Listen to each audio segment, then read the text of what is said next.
ሰላም ሰላም ዩናይትዳውያን እንዴት ናችሁ? ቤተሰቦቻችን ሁሉ ሰላም ተገኝቻለሁ። ዛሬም ቤተሰቦች ከአርሰናሉ ድል በኋላ የተሰሙ አንዳንድ መረጃዎች አሉና ስለዛም ድል እስካሁን ድረስ አልበረደም። አውቃለሁ የዓመት አስቤዛ ነው ያገኘነው ማለት ይቻላል። በተለይ አርሰናል ደጋፊዎች ጋር ከተፎካካሪነት በተያያዘ ከዚህ በኋላ እስከ ቀጣይ ሲዝንና እስከ ቀጣይ ጨዋታ ድረስ አንገታችሁን ቀና አድርጋችሁ በኩራት ደረታችሁን ነፍታችሁ የምትሄዱበት ምርጥ ውጤት ነው ያገኘነው እና አሁን ከዚህ በኋላ ወደኋላ መመለስ የለም።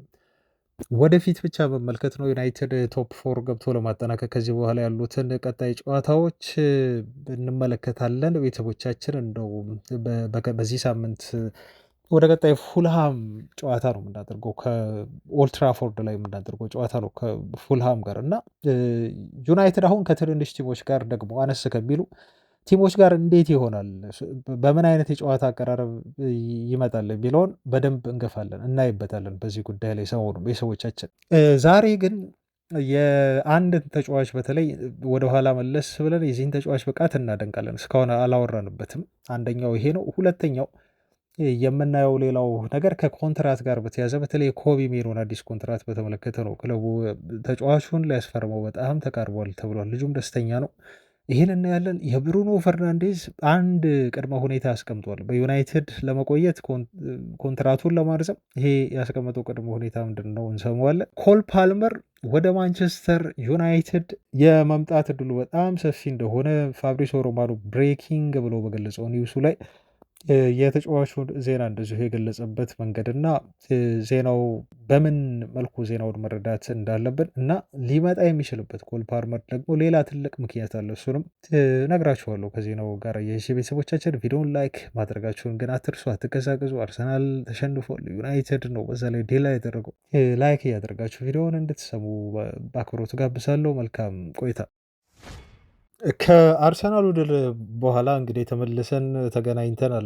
ለሁለተኛ ቀን የተገናኘ ነው እና ጥሩ የሆነ የሳምንት አስቤዛ ብቻ አይደለም። በነገራችሁ ላይ የዩናይትድ ደጋፊዎች እንደ ያገኛችሁት ብዬ ማለት ይችላለሁ። ምክንያቱም ለአመት የሚሆን አስቤዛ አትሊስት እስከ ቀጣይ ሲዘን ከአርሰናል ጋር መልሰን እስከምንገናኝ ድረስ የዩናይትድ ደጋፊዎች በአጠቃላይ አንገታችሁን ቀና አድርጋችሁ በኩራት የምትሄዱበትና እስከ ቀጣይ ሲዘን የምጠብቁበትን ጥሩ የሆነ የድል አስቤዛን ያገኛችሁት ብዬ ነው ተስፋ የማደርገው። በአርሰናሉ ጨዋታ ስቲል አሁንም ኢንጆይ እንዳደረጋችሁበት ስቲል አሁንም ስሜቱ እና ይሄ በተለይ ማቲያስ ኩኛ ጎል ስትቆጠር የነበረው ስታ መንፈስ እስካሁን ከአእምሯችሁ ውስጥ እንደማይጠፋ ብተማመናለሁ።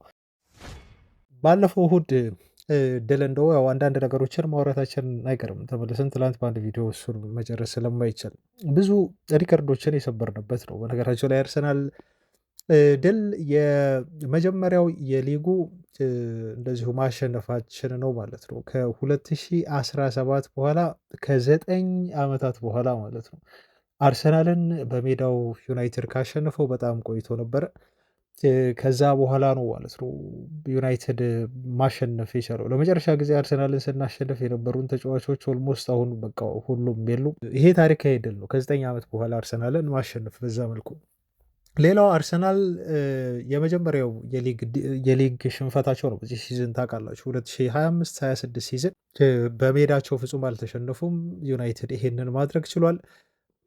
ዩናይትድ በጣም በትንሽ ፖዚሽን ያሸነፈውም ጨዋታ ነው ማለት ነው። ይሄ ሎስት የሆነ ፖዚሽን ይዞ በፕሪሚየር ሊግ በተለይ ከአርሰናል ጋር እየተጫወተ በትንሽ ቦል ፖዚሽን፣ ብዙ ጊዜ ቦል ፖዚሽን በዚህ በዘመናዊ እግር ኳስ ቦታ አለው ብዬ አላስብም። እንዲሁም ጨዋታዎችን ለማሸነፍ በጣም ጠቃሚ ነው ብዬ አላስብም። ዩናይትድ እንዴት አድርጎ ትንሽ ፖዚሽን ይዞ ጨዋታን ማሸነፍ ኳስን ማሸነፍ እንደሚቻል ያሳየ ቡድን ነው። በሲቲው ጨዋታ ዕለት ይህን አሳይተናል። በማይክል ካሪክ ስር እንዲሁም በአርሰናል ጨዋታ ዕለት ይህንን ደግመናል። የዘመናዊ እግር ኳስ አንዱ ትልቁ መገለጫ ነው ብዬ የማስበው እና ዘመናዊ እግር ኳስ በብዛት ከዚህ በኋላ ይከተለዋል ብዬ የማስበው ያነሰ ፖዚሽን ደግሞ ኢፌክቲቭ የሆነ የማጥቃትና ጎል የማስቆጠር እንዲሁም ጨዋታን የማሸነፍ ስልት በሚለው ማለት ነው። ከአርሰናል ትንሽ ፖዚሽን በመያዝ ግን ያሸነፍን ቲም ነን ማለት ነው። ዩናይትድ 3 ጎል እንደዚሁ አርሰናል ላይ ያስቆጠረው ለመጀመሪያ ጊዜ ነው ከሰር አሌክስ ፈርጉሰን ኢራ በኋላ። በአርሰናልም እንደው ቁጥሩን በትክክል አልያዝኩትም ቤተሰቦች፣ አይ ቲንክ ከ121 ኦር ከ122 ጨዋታ በኋላ አርሰናሎች 3 ጎል ሲቆጠርባቸው ለመጀመሪያ ጊዜ ነው ማለት ነው። ዩናይትድም ሰር አሌክስ ፈርጉሰን ሪታየር ካደረገ በኋላ የመጀመሪያ የ3 ጎል ሲያስቆጠር በዚህ ሰዓት ማለት ነው በአርሰናል ቡድን ላይ። ይሄ ሌላው ትልቁ ድሉን ለየት የሚያደርገው ነገር ነው። አርሰናል ብዙ የመልቲፕል የሆኑ የትራንዚሽን ጎሎችን በዚህ ሲዝን በሜታው እንደዚሁ አስቆጥሯል፣ ተቆጥሮበታል። ቤተሰቦቻችን ይህን ከፍተኛ ጎል ያስቆጠረበት ደግሞ በትራንዚሽን ማንቸስተር ዩናይትድ ነው ማለት ነው። አርቴታ ብዙ ጊዜ በትራንዚሽን ጎሎች አይገቡበትም። ይሄን ያደረገው ቡድን ግን ማንቸስተር ዩናይትድ ሆኗል። በጠንካራ ጎኑ ነው ዩናይትድ አያችሁ አርሰናልን የቀጣው።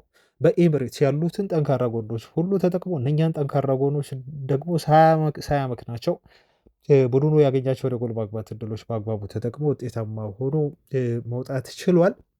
የመጨረሻ ግን ደግሞ የምነግራችሁ ሌላው ሪከርድ ብሬክ ያደረገ ጨዋታ ነው ስል የማቲያስ ኩኛ ጎል በራሷ ዩናይትድ በዚህ ሲዝን በፕሪሚየር ሊጉ ቀይረን ያስገባ ነው እና ጎል ያስቆጠረልን ተጫዋች እስካሁን ድረስ አልነበርም።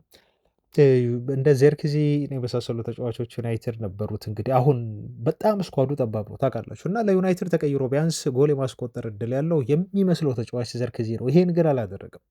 ማቲያስ ኩኛ በዚህ ሲዝን እስካሁን ድረስ ተጫዋች ተቀይሮ ገብቶላቸው ብዙ ጎሎችን እንዲሁ ካስቆጠሩት ከእንደ ብራይተን አንጻር ስትው፣ ለምሳሌ አሁን ብራይተን በሊጉ እየመራ ነው ያለው። ከተቀያሪ ተጫዋቾች እስከ 9 ያህል ጎል ድረስ ብራይተኖች አስቆጥሯል። ዩናይትድ ምንም አላስቆጠረም ነበር እስከ ማቲያስ የአርሰናል ላይ ማሸነፍ የሆን ጎል እስኪያስቆጠር ድረስ ማለት ነው። በዚህም ይሄ አዲስ ሪከርድ ሆኗል በዚህ ሲዝን ለዩናይትድ ተቀይሮ ገብቶ ጎል ማቲያስ ኩኛ በማስቆጠሩ ማለት ነው።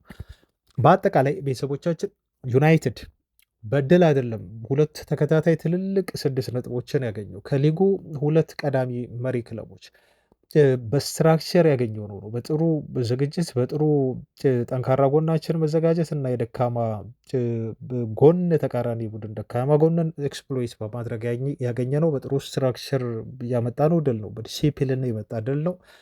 እንዲሁም ተጫዋቾቻችን በጣም ዲሴሲቭ የሆኑ ሞመንቶች ላይ ጥሩ አድርገው ኤክስኪዩት በማድረግ ውጤቱን እንድናገኝ አስችለውናል ለማለት ነው ቤተሰቦቻችን። እና እንደው ያዝለቅላችሁ ነው የምንለው። በዚሁ እንደምንቀጥልም ከዚህ በኋላ ተስፋ እናደርጋለን። ባለፉት 6 የፕሪሚየር ሊግ ጨዋታዎች እንደ ዩናይትድ ብዙ ነጥብ የሰበሰበ የለም። ከሩበን አሞሪም ጊዜ ጀምሮ እስከ አሁኑ ቲም ድረስ ማለት ነው። 12 ነጥቦችን ዩናይትድ ወስዶ የመጀመሪያው ነው። አርሰናል 11 ነጥብ ወስዷል።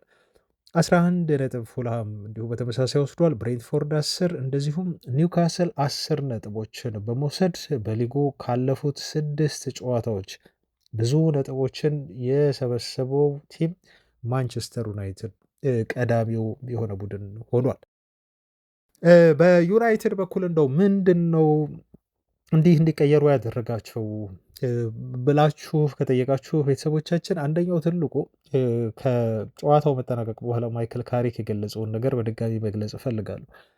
የዩናይትድ ተጫዋቾች እምነት ያላቸው ይመስላል። አሁን በራሳቸው ይበልጥ አምነዋል። በራሳቸው ይበልጥ ኮንፊደንት የሆኑ ተጫዋቾች እንደሆኑ ነው ያሳዩን። ትልቅ የሆነ በራስ መተማመር፣ በአሰልጣኛቸው ላይ እምነት ማሳደር እና አሰልጣኛቸው በእነሱ ላይ እምነት እንዳለው ማመን እና ጨዋታን የማሸነፍ ስፕሪት ይዘው በካራክተር ለመጫወት ጥረት የሚያደርጉ ተጫዋቾች ሆነዋል ማለት ነው። እና በስፕሪት ነው የሚጫወቱት፣ እምነቱ አላቸው፣ በራሳቸው በደንብ ነው የሚተማመኑት። ሁሉም ነገር በቃ 100% ያላቸውን ነገር ሰጥተው ጨዋታን ለማሸነፍ ነው ሲጥሩ የነበሩት። እና የሰሞኑ ዩናይትድ እንቅስቃሴ በሩበን አሞሪም ላይ በተለይ አንዳንድ ተጫዋቾች ሲለግሙ እንደነበር ማሳያ ነው። ኦፍኮርስ ሁሉንም ተጫዋች ብዬ በአሞሪም ስር መናገር አልችልም፣ ግን 100% ብቃታቸውን አውጥተው ሲጫወቱ እንዳልነበር አንዳንድ ተጫዋቾች አላቅም። ምናልባት የአሰልጣኙ ችግር ይሆናል። እነሱን ማነሳሳት አለመቻሉ ወይ ደግሞ እነሱን አሰልጣኙ ማስቀየሙም ሊሆን ይችላል። እነሱን ማስከፋቱ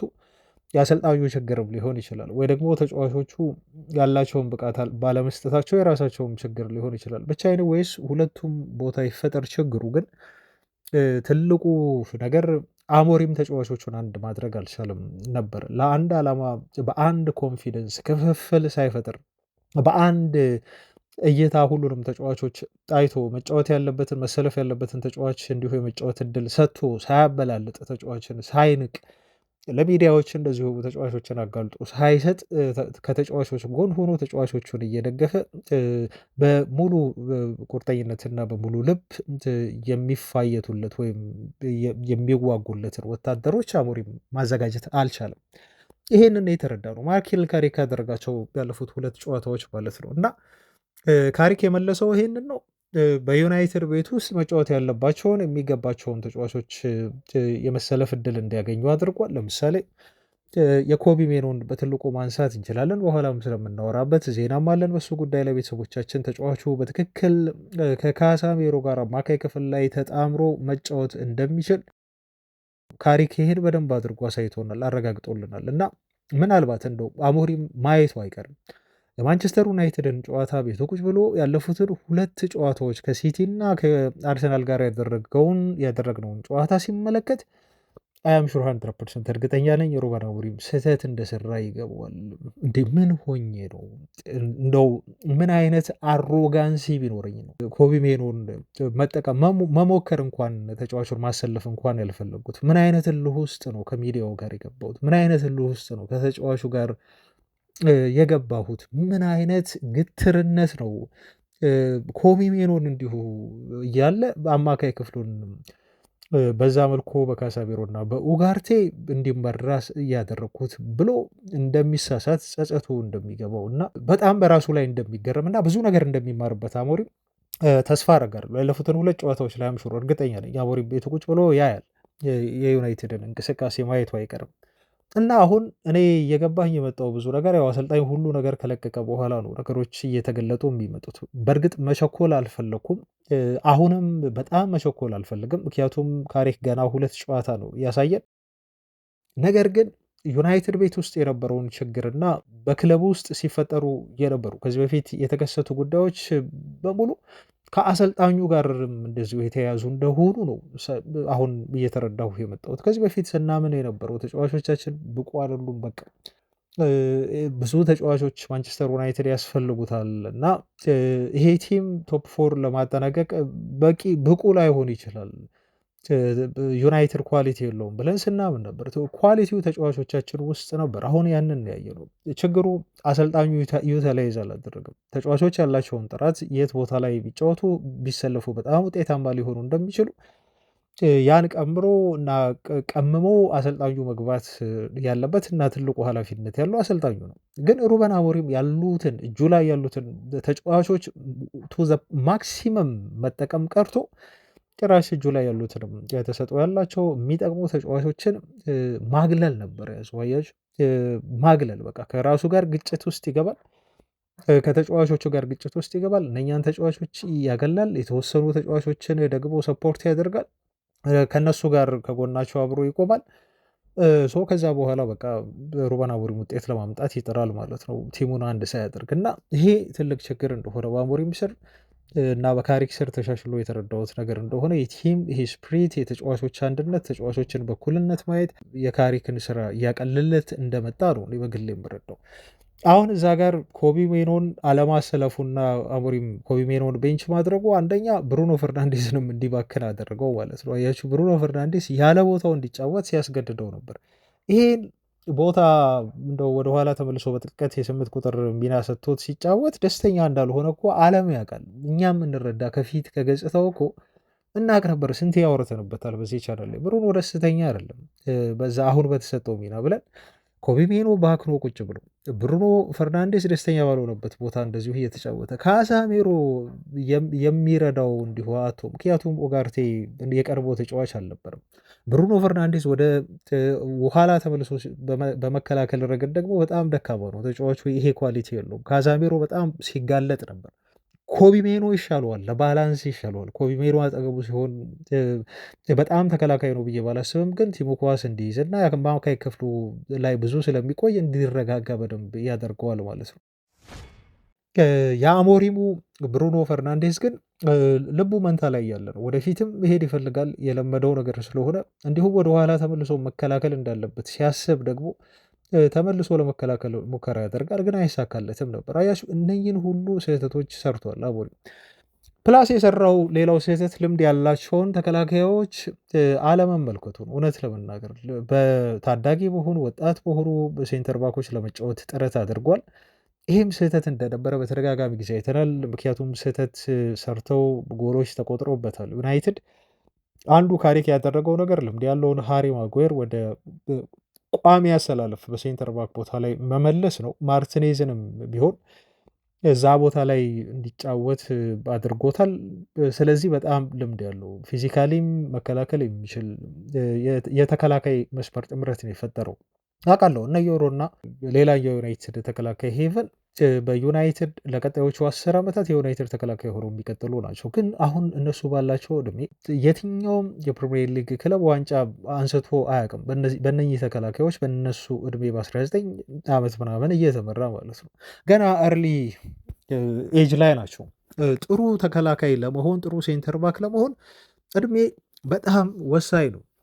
በእነሱ እድሜ የዩናይትድ ሴንተር ባክ ሊመራ አይችልም። ምክንያቱም ስህተት ይሰራሉ። ገና ከፊታቸው 2-3 ዓመታት ብዙ መማር ያለባቸው ብዙ ኤክስፔሪንስ ማድረግ ያለባቸው ከፊታቸው ገና ቀሪ ዓመታት አሉ። በዩናይትድ ቋሚ ተሰላፊ ሆኖ ሴንተር ባኩን ከመምራታቸው በፊት ማለት ነው ቤተሰቦች። እና የዩናይትድ የሴንተር ባክ ቦታ ወደ ባክፎር ተቀይሮ ፕላስ ደግሞ ሁለቱ ልምድ ያላቸው ጥሩ ተጫዋቾች መሰለፋቸው ይሄ አንዱ ከአሞሪም ዘመን በኋላ የመጣ ትልቁ ለውጥ ነው እና ትክክለኛ ውሳኔም እንደነበረ ትረዳላችሁ። ማይክል ካሪክ ያደረገው አንድ ነገር ይሄ ነው። ለዛ ነው በሃሪ ማጉዌር የጨዋታው ኮከብ ተብሎ የተመረጠው። በአርሰናሉ ጨዋታ በጣም ጥሩ ሲንቀሳቀስ ስለነበረ በሆነ ሞመንት ላይ እንደውም ገብርኤል ማጋሌሽን ሁሉ አቅፎት እንደ ሕፃን ልጅ ኳስ ለመቅጨት ሁለቱም በሚሻሙበት ሰዓት ኳሱን በአግባቡ ክሊር ካደረገ ከገጨ በኋላ ማጉዌር ማጋሌስን ደግሞ እንደ ሕፃን ልጅ አክፎት የሚታይ ለጥቂት ሰከንድ እንደዚሁ ቪዲዮ አለ እና ከዛ በኋላ ማጋሌስ ለካ ሲቆጣ ጨዋታው ከተነፋ በኋላ ሲቆጣ እና እንደው ለጥል ሲጋበዝ የነበረው ከማጉዌር ጋር ነው ማለት ነው። በቃ እንደ ሕፃን ነው ያቀፈው እና ተፈራገጠ። ቪዲዮን አይታችሁት ከሆነ ማለት ነው። ማጋሌስን የሚያክል ግዙፍ ትልቅ ተጫዋች ማለት ነው እና ይሄ ፊዚካሊቲ የማጉዌር ለዩናይትድ በጣም አስፈላጊ ነበር፣ በጣም ጠቃሚ ነበር። ስለዚህ ልጅ እንደውም እኔ ጽናቱ ለየትኛውም ሰው አስተማሪ ነው ብዬ ነው ማስበው። ማጉዌር ታውቃላችሁ ከዚህ በፊት የተፈጠረበትን ነገር እንደውም ዋይኒ ሩኒ ሲያወራ ነበር። እኔ ሃሪ ማጉዌርን ብሆን እሱ የደረሰበት ትችትና እሱ ሲሰጠው የነበረ መጥፎ የሆነ ኢሜጅ እኔ ላይ ደርሶ ቢሆን ኖሮ ጠፋ ነበር ያለው። ምንድን ነው ሲል የተናገረው ብዙ ጊዜ ሃሪ ማጉዌር ያለፈበት የህይወት ውጣ ውረድ ሰዎችን ተስፋ የሚያስቆርጥ የሚጥል የሚገድል እንጂ ፍጹም ተመልሳችሁ አንሰራርታችሁ ወደ ስራችሁ ወደምትወዱት ነገር እንድትመለሱ የሚያደርግ አይደለም ነው የሚለው ሮኒ። እና እሱ ያለፈበትን ነገር እኔ ፍጹም ልቋቋም እችል ነበር ብዬ አላስብም ነው ያለው። እሱ የሜም መቀለጃ ሆኖ ነበር ሲል ይናገራል። መሳቂያ መሳላቂያም እንደዚሁ ተደርጎ ነበር ይላል። እንዲያውም እስከ ጋና ፓርላማ ሁሉ ድረስ ሳይቀር ተጫዋቹ ላይ ተሳልቀውበታል ስሙን አንስተው ብሎ ነው ዋይኒ ሩኒ የሚያነሳው። ኃይለኛ የሆነ ቡሊ ነበር እሱ ላይ ሲደረግበት የነበረው። እንግሊዝ ብቻ አይደለም በመላው ዓለም ያለው ዋይኒ ሩኒ እሱ የደረሰበት ትችት ልጆቹ ሁሉ የትችቱ ሰለባ እስኪሆኑ ድረስ በአባታቸው እፍረት እንዲሰማቸው እንዲሸማቀቁ እስኪደረግ ድረስ ይሄንን ነገር በሙሉ ግን የተቋቋመ እና አሁን ወደ ቀድሞ ብቃቱን እንደው ለዓለም ያስመሰከረ እና አሁን ሃሪ ማጉዌር ከእንግሊዝ ብሔራዊ ቡድን ጋር ወደ ዓለም ዋንጫ መሄድ አለበት ተብሎ የምትከራከሩለት አይነት ተከላካይ ነው ዋይኒ ሩኒ ሲል አደነቀው ሩኒ ማለት ነው ማጉዌርን። እና በህይወታችሁ ሳላችሁ ልክ እንደ ሃሪ ማጉዌር ጠንካራ ልብ ይስጣችሁ ቤተሰቦቻችን። በቀላሉ ማትሰብሩ ሰዎች በየትኛውም መንገድ በየትኛውም በኩል እናንተን ሊያሳንሷችሁ ይችላሉ ወይ ሊያሳንሷችሁ ጥረት ያደርጋሉ ይፈልጋሉ በየትኛውም የህይወት መንገድ። የሃሪ ማጉዌርን ግን ጠንካራና በጣም ልበደንዳና የሆነ አይምሮም ልብም ካላችሁ በጣም ጠንካራ አይምሮ ካላችሁ በቃ እናንተ እድለኛ ናችሁ። ስትሮንግስት ማን ኢን ዲስ ወርልድ ማለት ነው። በቃ ጠንካራ ሰው የምለው ያንን ነው። ከትችት ከዛ ሁሉ ናዳ ከትችት የሚያመልጥ ሰው ማለት ነው። እና እኔም ለህይወቴ በራሱ የማጉዌር ላይፍ ሳስበው ወደኋላ መለስ ብዬ እኔም እንደ ሩኒ ያስገርመኛል። ሩኒ እንኳን ጠንካራ ነው እንላለን በአይምሮ፣ ግን እኔ አልችልም ወድቅ ነበር አለ እሱም ብሆን። አንድ ይሄ ነው የጨዋታ ኮከብ መባሉ ስላስገረመኝ እንደው በዚሁ ስላነሳሁት ነው የሃሪ ማጉዌርን ጉዳይ። እዚህ ጋር አንድን ተጫዋች እንዲሁ ማድነቅ ይኖርብናል። ቤተሰቦቻችን እናንሰው እንደው ከጥሩ ብቃትና ከጥሩ ድል በኋላ ተጫዋቾቻችንን ማሞገስና ክሬዲት መስጠት እንዲሁ ይገባናል ብዬ እኔ በግሌ አስባለሁ። የሴላሚንስን ብቃት ነው እንደው ማንሳት የፈለግኩት ቤተሰቦቼ። እና ይሄ ተጫዋች አሁን በዩናይትድ ግብ ጠባቂ ቦታ ላይ ምን ያህል መረጋጋትን እንደፈጠረ እና የምንተማመንበትና እንደው ልባችን ያረፈበት ግብ ጠባቂ እንዳገኘን ማሳያ ነው የሚሆነው። በአርሰናል ጨዋታ ዕለት በተለይ ይሄን አሳይቷል። በጣም ግሩም የሆኑ ኳሶችን ነው የመለሰው። በአንዳንድ ሞመንቶች ላይ በትልልቅ ጨዋታ ላይ ሁሉ የማይረበሽ ተጫዋች መሆኑን እንደዚሁ አሳይቶናል። በአንፊልድ በኢብሬትስ ይህን ደግሞታል። ማተር አያደርግም ትልቅ ክለብ ለሱ ይበልጥ በትልልቅ ክለቦች በትልልቅ ኦኬሽኖች ላይ ራሱን በደንብ አድርጎ ማሳየት የሚችል ግብ ጠባቂ እንደሆነ ነው ያሳየ እና በርካታ የዩናይትድ ደጋፊዎች አሁን በዚህ ግብ ጠባቂ ላይ እንደምትተማመኑበት ምንም ጥያቄ የለኝም። እና ሴላሜንስ ሲመጣ ታውቃላችሁ ገና 23 ዓመቱ ነው ወደ ዩናይትድ። ብዙ የመከራከሪያም አንዱ ምክንያት ነበር በዩናይትድ ደጋፊዎች መካከል። ማርቲኔዝን የሚፈልጉ ነበሩ። ፕላስ ሴላሜንስ በመምጣቱም እንዲሁ እሱን የሚደግፉ አሉ። አብዛኛው የዩናይትድ ደጋፊ ግን ከሩበን አሞሪም ጋር ያደለው ማርቲኔዝን እንዲመጣ ነበር በወቅቱ። የዩናይትድ አመራሮች ግራና ቀኝ ብዙ ነገር አይተው ነው በመጨረሻ ማርቲኔዝን ሳይሆን ሴላሜንስ እንዲመጣ ከውሳኔ የደረሱት። ይህንን ውሳኔ ከመስጠታቸው በፊት ግን ቀደም ብሎ ክለቡ ኦናናን ባስፈረመበት አካሄድ ላይ ጥናት አድርገዋል እና ከዛ ተምረዋል እና ያንን ስህተት ላለመድገም ነው ጥረት ያደረጉት ተብሎ ነው የተነገረው። ለምሳሌ አሁን ኦናና ሲመጣ በኤሪክ ቴናግ ጊዜ የማንቸስተር ዩናይትድ ማኔጅመንት በአጠቃላይ ተስማምቶ ነበር እና በዩናይትድ ቤት አንድ የግብ ጠባቂዎች ስካውት አለ እና ይሄ ስካውት ቶኒ ከተን ተብሎ ይጠራል። ቶኒ ከተን ግን ፍጹም በወቅቱ አስቡት የግብ ጠባቂዎች መልማይ ነው። አንድሬ ኦናና ወደ ማንቸስተር ዩናይትድ እንዲመጣ ግን አልፈለገም ነበር። ኤሪክ ቴናግ ፈልጓል።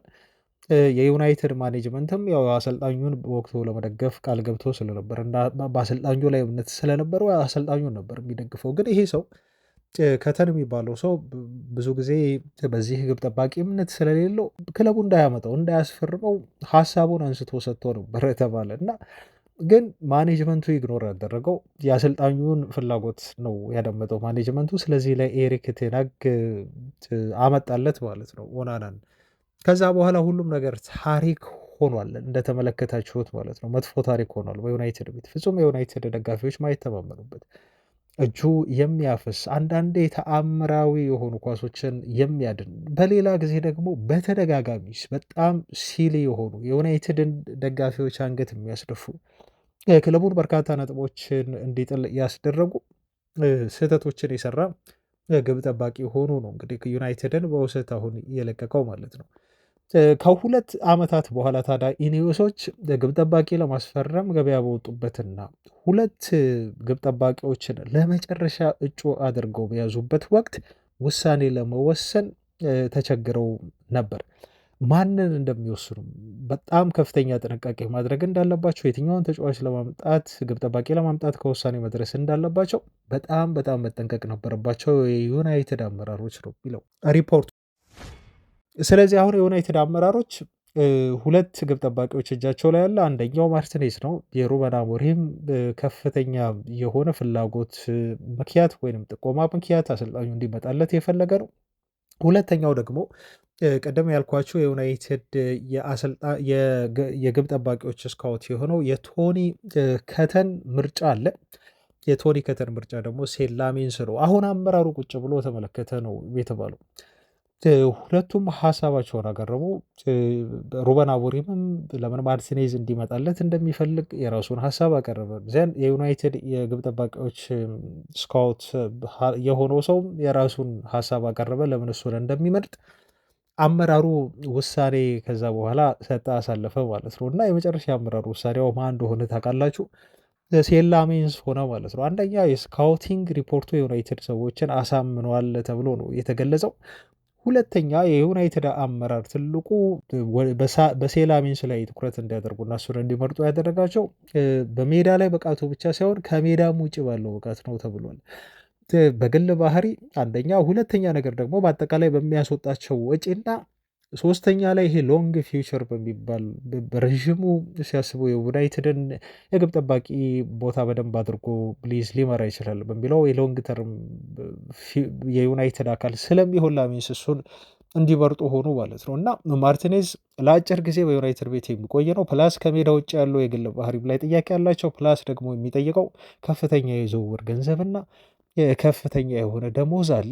ስለዚህ ለዩናይትድ ኢኮኖሚካል ቫሊዩ የለውም። በዛ ምክንያት ይሄ ልጅ ካለው ፖቴንሻል አንጻር ክለቡ የሩበን አሞሪምን ፍላጎት ችላ ብሎ የአሰልጣኝ የማንቸስተር ዩናይትድ የግብ ጠባቂዎች መልማዩን ሀሳብ ተቀብሎ እዚህ ውሳኔ ላይ ደረሰ ማለት ነው። ስለዚህ ዩናይትድ ግብ ጠባቂ አሁን ለሁለተኛ ጊዜ ሲያስፈርም ከፍተኛ ጥንቃቄ አድርጎ ኦናና ጊዜ የተሰራውን ስህተት በድጋሚ ላለመድገም የወሰነውና ያመጣው ግብ ጠባቂ ነው። አይ ቲንክ እስካሁን ድረስም ባሳየው ነገር የተሳካላቸው ነው እና ጥሩ ምርጫ እንደሆነ ነው በሴላሜንስ ጉዳይ መረዳት የምንችለው። ቤተሰቦች እንቀጥልና ወደ ተለያዩ መረጃዎች ደግሞ እናምራ። የዝውውር እንዲሁም የኮንትራት ዜናዎችን አሁን የምናደርስበት ሰዓት ላይ ነው የምንገኘው። ቪዲዮውን ግን ላይክ እያደረጋችሁ አይደለም ቤተሰቦቻችን። ይሄን እዚህ ድረስ ከመጣችሁ ዜናዎቻችን ከሰማችሁ አይቀር ቪዲዮውን ላይክ በማድረግ አድምጡር። ቤተሰቦቻችን ምንም የምትከፍሉበት ነገር የለም፣ ነፃ ነው። ለእኛ ግን ማበረታቻ ስለሚሆነን ነው እንደዚሁ ላይክ እንድታደርጉ ብዙ ሰው ጋር ስለሚደርስ ቪዲዮ የምንጠይቃችሁ። በቅርቢያ የምናየው የሚሆነው የኮቢ ሜኑን ጉዳይ ነው። የኮቢን እንይ ይሄ ልጅ አሁን እንግዲህ በትልቅ በሆነ ሀሴት ላይ እንደሚገኝ ምንም ጥያቄ የለውም። ተጫዋቹ ኦልሞስት በቃ ጠፍቶ ነበር እድሜ ለሩበን አሞሪም እና አሰልጣኙ ፐርሰናል ችግር እንዳለበት አሁን እኔ ኦልሞስት እርግጠኛ ሆኜ ማውራት ይችላሉ ከኮቢ ሜኑ ጋር እንጂ አንድ አሰልጣኝ በፍጹም አንድን ተጫዋች እንደዚህ ሊጠምድና የመጫወት እድል ላይሰጥ አይችልም። በተለይ በኮቢ ሜኑ ደረጃ ያለ ትልቅ ታለንት ያለው ተጫዋች ኢግኖር ማድረግ ይሄ ትልቅ የሆነ ክራይም ነው እና ሩበን አሞሪምን እንደውም ያሳነሰው ካሳነሱት ጉዳዮች መካከል ሰው ዩናይትድን ከለቀቀ በኋላ በጣም አሮጋንት እንደሆነ ከማሳያ አድርጌ የምወስደው ተጫዋች እኔ ኮቢ ሜኑን ነው። ተጫዋቹ አሁን አዲስ ኮንትራት በክለቡ ቀርቦለት፣ በነገራችሁ ላይ ወደ ዜናው ስናልፍ ይህን ኮንትራት እንዲፈርም የዩናይትድ አመራሮች በደንብ አድርገው እያግባቡት ይገኛሉ። ቀድሞውንም ልጁ ከዩናይትድ መልቀቅ አልፈለገም። ትልቁ ፍላጎቱ በዩናይትድ ቤት መቆየትና በዩናይትድ ቤት ስኬታማ መሆን ነው።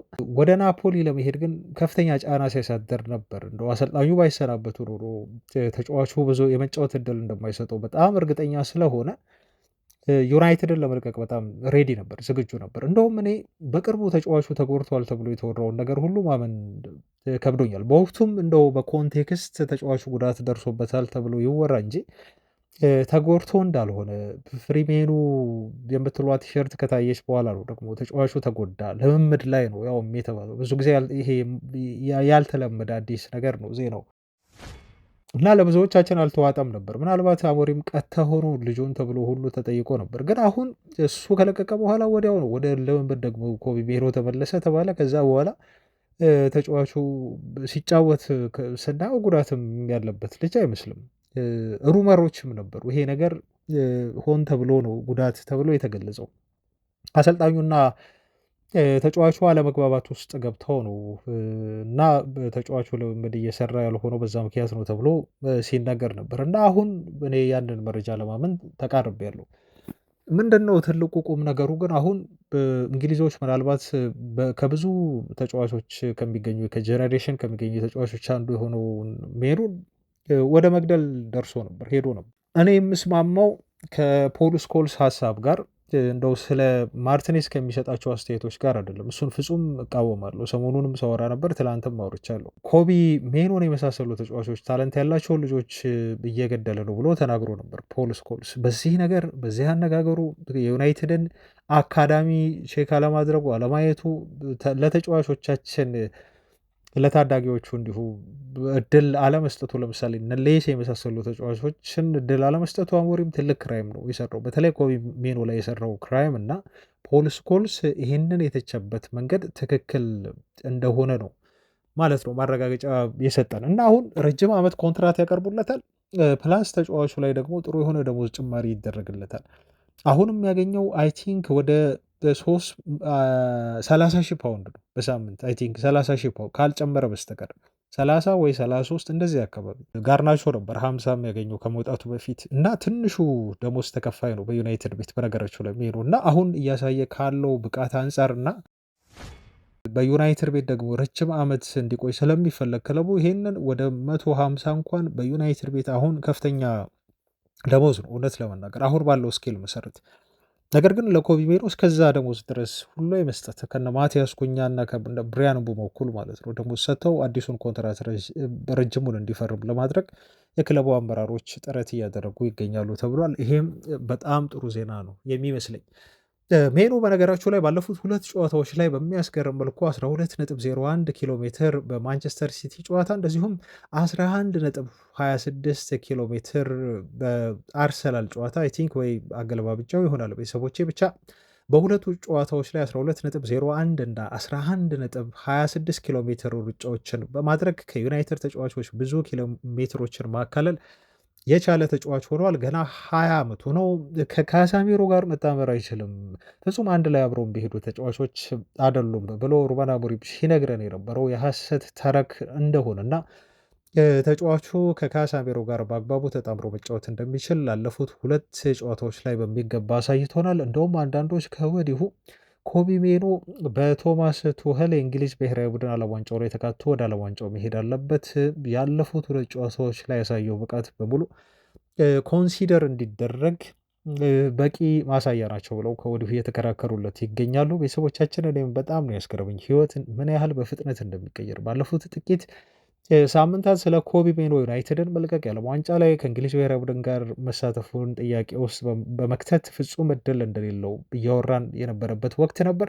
አሁን በዩናይትድ ቤት መቆየት በዩናይትድ ዋና ቡድን ውስጥ ቋሚ ተሰላፊ ሆኖ በየሳምንቱ መጫወትና ኮቢ ሜኖ ወደ ዓለም ዋንጫው ማምራት አለበት ስለሚሉ ሀሳቦች እያወራን መሆኑ ምን ያህል ነገሮች በፍጥነት እንደሚቀያየሩ ማሳያ አድርጌ ነው የወሰድኩት። የብሩኖ ፈርናንዴዝን ጉዳይ እናንሳ። የብሩኖ ፈርናንዴዝ የዩናይትድ ቤት ቆይታ አሁንም የተወሰነ አይደለም ተብሎ መረጃ ወጥቷል። ዴይሊ ስታር የተባለው ጋዜጣ ትላንት ስለዚህ ተጫዋች የዩናይትድ የወደፊት ቆይታ ሲያወራ ከሲዝኑ መጠናቀቅ በኋላ ብሩኖ ፈርናንዴዝ በዩናይትድ ቆይታው ዙሪያ ከውሳኔ ላይ ይደርሳል ብሎ ነው የተናገረው። በካሪክ የእስካሁን አሰለጣጠን እና ብሩኖ በካሪክ ስር ባለበት መንገድ በጣም ደስተኛ ነው ብሩኖ። ስለዚህ በወደፊቱ የዩናይትድ አሰልጣኝ ማንነት ላይ ደግሞ ብሩኖ መቆየቱን ከመወሰዱ በፊት ማወቅ ይፈልጋል። ቀጣይ ዩናይትድ አሰልጣኝ ማን እንደሆነ ተብሎ ተነግሯል ማለት ነው እና ሊቆይ የሚችልበትም እድል አለ ማለት ነው። ቤተሰቦች ይኸው አሁን ኮንትራቱ ላይ 57 ሚሊዮን ፓውንድ ተቀምጣለች ያቺ ሪሊዝ ክሎዝ የተባለችው ማለት ነው። እቺ የመልቀቂያ ሂሳብ ምናልባት በሆነ ክለብ ብትከፈልና ተጫዋቹ መልቀቅ ቢፈልግ ዩናይትድ ልጁን ማቆየት አይችልም። በአጠቃላይ ግን የሚወሰነው በተጫዋቹ ነው። እውነት ለመናገር ሪሊዝ ክሎዙም እንዲሁ ማተር አያደርግም። ብሩኖ መልቀቅ መፈለግ መቻል አለበት መጀመሪያ ሲጀምር። ስለዚህ ተጫዋቹ የመልቀቅ እድሉ አሁን በራሱ ላይ ነው የሚወሰነው ማለት ነው። ደስተኛ የሚሆን ከሆነ ሁኔታዎች እንደሚጠቁሙት ብሩኖ ፈርናንዴዝ ከዩናይትድ እንደሚለቅ ነው ሲነግሩን የነበሩት። ያቺ ሪሊዝ ክሎዝ መቀመጧም ባለፈው ክረምት ላይ የነበረው ኖይዝም የሚያመላክተው ብሩኖ ፈርናንዴዝ ከዚህ ሲዝን መጠናቀቅ በኋላ የሆነ ትልቅ ውሳኔ ያሳልፋል ወይ ለመቆየት በዩናይትድ ቤት ያስባል፣ ኮንትራት ይፈርማል ብዬ ነው አዲስ እኔ የማስበው፣ ወይ ደግሞ ለመልቀቅ በመወሰን ትልቅ የሆነ የዜና ርዕስ ሊሆን ይችላል። በሁለቱም ግን ጥሩ የዜና ርዕስ መሆኑ ብሩኖ ፈርናንዴዝ አይቀርም። እና አሁን ትልቁ ነገር ምንድን ነው? ቀጣይ የዩናይትድ ቋሚ አሰልጣኝ ማን እንደሚሆን ልመልከት እና የዩናይትድ አመራሮችን አምቢሽን ለቀጣይ ሲዝን እንዴት አድርገው ቡድኑን ለማጠናከር ማንን ለማምጣት እንደሚያስቡ ልመልከትና ውሳኔን አሳውቃለሁ ብሏል ነው የተባለው። ይሄ ደግሞ ለእኔ በጣም ጥሩ ዜና አድርጌ ነው የምወስደው። አስቡት፣ ካሳሜሮ ወጣ፣ ብሩኖ ፈርናንዴስ መልቀቅ የለበትም። ካሳሜሮ የሚወጣ ከሆነ ኦልሞስት ወጥቷል ካሳሜሮ። እንደውም ማድረግ ያለብን ብሩኖ ፈርናንዴስ ላይ ከኮቢ ሜይኖ ጋር ተፎካካሪ የሚሆኑ ብሩኖ ፈርናንዴዝ ቆይቶ 10 ቁጥሩ በተለይ የተጫወተ ጥሩ የሆኑ ሁለት ጠንካራ አማካዮችን መጨመር ነው ኮቢ ሜይኖ ላይ ማለት ነው። የት አንደርሰን ሊሆን ይችላል ወይ ደግሞ ካርሎስ ባሌባ ሊሆኑ ይችላሉ። አላቅም። ሁለቱ ተጫዋቾች በዩናይትድ ቤት የዝውውር ኢላማ ተደርገው ተይዘዋል ተብሎ ተገልጿል። ዋርተንም ሊሆን ይችላል። ብቻ ከሶስቱ ሁለቱን አማካዮች ማስፈረም ነው። ለዩናይትድ በጣም በጣም ምርጥ የሆነ ስብስብ ነው የሚሆነው። ይሄን የሚያደርጉ ከሆነ ብሩኖ ቆይቶ ሁለት ቅድም ያልኳቸው አማካዮች የሚመጡ እና ለዩናይትድ የሚፈርሙ ከሆነ ማለት ነው። እና የዚህ ተጫዋች የዩናይትድ ቆይታ ዙሪያም አጠያቂ ነው፣ አጠራጣሪ ነው። ውሳኔውን ሲዝኑ ካለቀ በኋላ ብሩኖ ፈርናንዴዝ ያሳውቃል ነው የተባለው። ሌላው ብሩኖ እንደው ከለቀቀ ያድርገውና ነው የምለው እዚህ ጋር ከለቀቀ የኮል ፓልመር ወደ ዩናይትድ መምጣት ነገር እየተጠናከረ በሄዱ አይቀርም። ኮል ፓልመር እንደውም አሁን ይህን ዜና እየሰራሁላችሁ ከጥቂት ሰዓታት በፊት በፋብሪሶ ሮማኖ ይፋዊ የፌስቡክ ገጽ ላይ ብሬኪንግ ብሎ ነው እሱ ያወጣው እና ኮል ፓልመር በለንደን ህይወቱ ደስተኛ አይደለም፣ ከተማዋን አልወደዳትም ነው ያለው። ብዙ ተጫዋቾች ለንደንን ይወዷታል፣ ይበርጧታል። ኮል ፓልመር ጋር ግን ተቃራኒ ነው። እሱ እንደውም ሆምሲክ ሆኗል ነው የተባለው። ከዚህ በፊት ተነግሯል። ይሄ ነገር በጣም ይናፍቃል ፋቢሎን። ቤተሰቦቹ ያሉት ስቲል አሁንም ማንቸስተር ነው።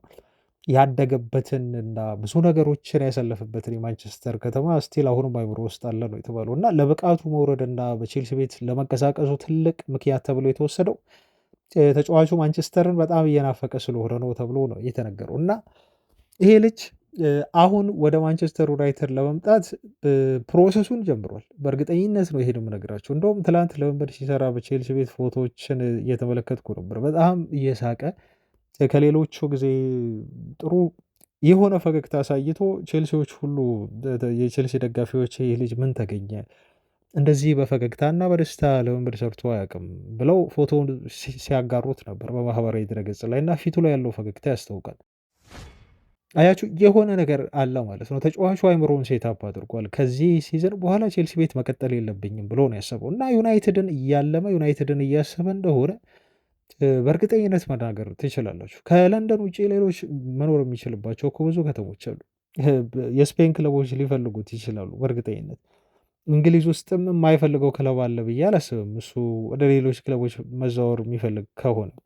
ግን ስፔሲፊካሊ የመረጠው እሱ ማንቸስተር ልመለስ፣ ቤቴ ልመለስ ነው። ቤቴ ልመለስ አለ ማለት ከሆነ ደግሞ ዩናይትድ ሊሄድ ነው። እንደው ቃል በቃል አልተናገረውም እንጂ በቃ ዩናይትድ ነው መጫወት የምፈልገው፣ ወደዛ አምርቼ ለማንቸስተር ዩናይትድ ልጫወት የሚል ሀሳብ እንዳለው እና ልቡ ቀድሞውኑም እንደው ራሱን ለማሳየት ብሎ ወደ ቼልሲ እንዲሁ አመራ እንጂ ቀድሞውኑም ልቡ ለዩናይትድ መጫወት እንደሆነ በሲቲ አካዳሚ እያለ ተጫዋቹ ይሄ የታወቀ ነገር ነው። ዩናይትድ ደጋፊ ስለሆነ ማለት ነው። እና ኮል ፓልመር ዩናይትድ አርሰናል ላይ በዛ መልኩ ጎል ሲያስቆጥር ወይም ደግሞ ሲቲ ላይ በዛ መልኩ ጎሎችን አስቆጥሮ በዛ የጨዋታ ብልጫ ሲያሸንፍ ተነስቶ ሊጨፍር እንደውም ደስታውን መቋቋም አቅቶ ተነስቶ የሚጨፍር አይነት የዩናይትድ የልብ ደጋፊ ነው ልጁ። እንደው ሲጨፍር ባናየም ግን ያደርገዋል። በጣም የሚያስደስተው ነው የሚመስለኝ። እኔ በግሌ ሳስበው ይሄን ያህል ነው ዩናይትድን የሚወደው። ዩናይትድን ተጫዋቹ ዩናይትድን ማሊያ አድርጎ መጫወት የሚፈልገው። ወደ ቀድሞ ክለቡ ሲቲ ይመለሳል የሚሉ ሪፖርቶች ነበሩ፣ ግን ጋርዲዮላ እስካለ ድረስ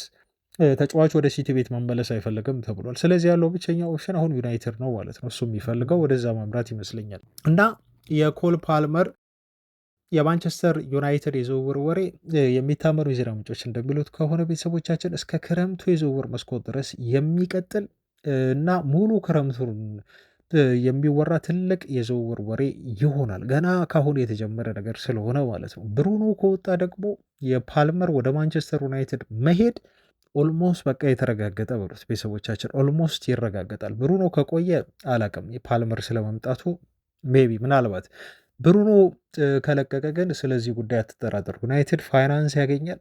በብሩኖ ገንዘብ ነው መልሶ ፓልመርን የሚገዛው። ብሩኖ ፈርናንዴዝን ለመተካት ደግሞ በቦታው በሊጉ ካሉ ምርጥ ተጫዋቾች መካከል አንዱ ኮል ፓልመር ነው። ስለዚህ ዩናይትድ ይህን እድል ይጠቀምበታል ብዬ ነው እኔ በግሌም ባስበው። ቼልሲዎች ደግሞ አማራጭ የላቸውም። ልጁ መልቀቅ የሚፈልግ ከሆነ ይለቁታል። ፕላስ አሁን እያስተባበሉ ነው ያሉት ቼልሲዎች፣ ምክንያቱም የውል ማፍረሻ የለውም ይላሉ። ተጫዋቹን የመልቀቅ ፍላጎት የለንም ይላሉ።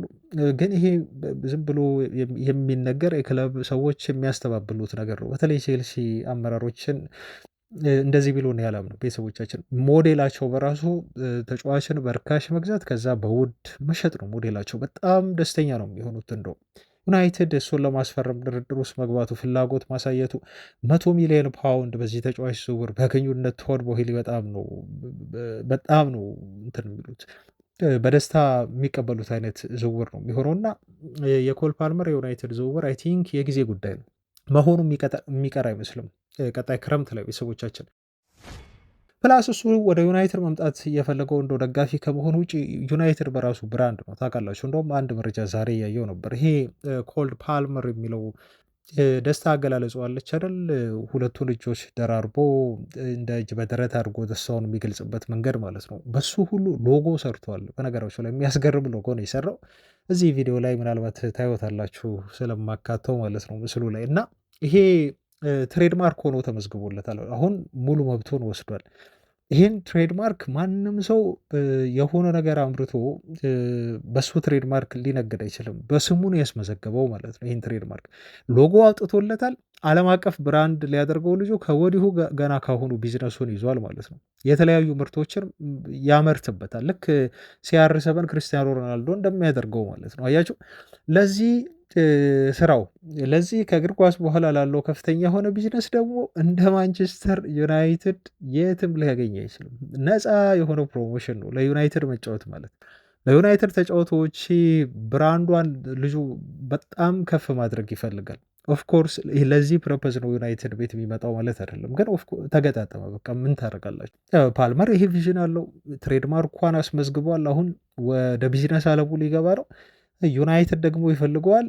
ታይሚንጉ በጣም ጥሩ የሆነ ታይሚንግ ነው ማለት ነው። ያለውን ሁሉ ፎርስ ነው ልጁ የሚጠቀመው ወደ ዩናይትድ ለመምጣት። ኢቨን የለቀቁኝ ደብዳቤ ሁሉ ሊያስገባ ነው ተብሏል። እኔ እርግጠኛ ነኝ 100% ይሄን እንደሚያደርግ ኮል ፓልመር ማለት ነው። እና የዚህን ተጫዋች የዩናይትድ ዝውውር ጉዳይ እንግዲህ ማውራታችንም አይቀርም። ይኸው አሁንም እያወራን ነው። ምክንያቱም ፋብሪሶ ሮማኖ ብሬኪንግ ብሎ ለጥፎታል። ነገር ግን የዘሰንን ሪፖርት ነው ፋብሪሶ ሮማኖ የለጠፈው። በነገራቸው ላይ ብዙ ጊዜ ዘሰንን እኔ አሁንም እንደ ታይብሎይድ ነው ማየው። አንዳንድ የሚታመኑ ጋዜጠኞችን ቀጥሯል፣ እንደ ሳሙኤል ሉካረስ አይነት ጋዜጠኞችን። ግን ብዙም ፋብሪሶ ሮማኖ ብሬኪንግ እያለ አሁን የሚፖስታቸው ነገሮች ለኢንጌጅመንት ነው። ይሄንን ፖስት ከፖስተ በኋላ እኔ ይህን ዜና እየሰራሁላችሁ እንኳን ሰዓታት ሆኖቷል ከፖስተው፣ ቼክ ማድረግ ትችላላችሁ። አይ ቲንክ አሁን ወደ 300,000 ላይክ መሰለኝ እየደረሰለት ነው። እንደዛ ይሄ ፖስት ደርሶም ሊሆን ይችላል። ይሄን ዜና ስሰራ ከ250,000 በላይ ላይክ ግን አግኝቶ ነበር እኔ ያየሁት ማለት ነው። አያችሁ ኢንጌጅመንት ነው አሁን ፋብሪሶ ሮማኖ የያዘው። ደጋፊዎች ያውቃል ምን ፖስት ኢንጌጅ እንደሚያደርግ በተለይ ዩናይትድ ሲሆን ለዛ ነው ዘሰን ያወጣው ሪፖርት ብሎ ነው እንጂ የራሱን ሪፖርት አይደለም እዛ ቦታ ላይ ያቀረበው ማለት ነው ፋብሪሶ ሮማኖ። ዞሮ ዞሮ ግን ፋብሪሶ ደጋፊዎች እንዲሳተፉበት ወይ ኢንጌጅ እንዲያደርግ ወይ ደግሞ ከፌስቡክም ቢዝነስ እየሰራ ነው። ኦፍኮርስ ቢፖስተውም ግን ዜናው ሰብስታንስ ያለው ነው ማለት ነው። እውነታን ያዘለ እና ሊሆን የሚችል በጣም የመሆን ሃይ ፖሲቢሊቲ ያለው ዝውውር ነው ኮል ፓልመር ወደ ማንቸስተር ዩናይትድ። ቤተሰቦች እንግዲህ እዚህ ላይ ይብቁኝ። ለዛሬ ያስኩላችሁ መረጃዎች እነኚህ ይሄን ይመስሉ ነበር። ቀሪ ዜናዎች አሉ ወይ መረጃዎች አሉ። እነሱን መረጃዎች ደግሞ ነገ እመለስበታለሁ። አሳጥረው ስለምትሉኝ አብዛኞቻችሁ የቻናሌ ቤተሰቦች መርዘሙን እንዲሁ ስለማትወዱ በሚለው ነገ የቀሩትን መረጃዎች ይዤ በነገ ፕሮግራሚ ላይ እንዲሁ አገኛችኋለሁ። እስካሁን አብራችሁኝ ስለነበራችሁ ስላደመጣችሁ ከልብ አመሰግናለሁ። ሰላሙ ባይ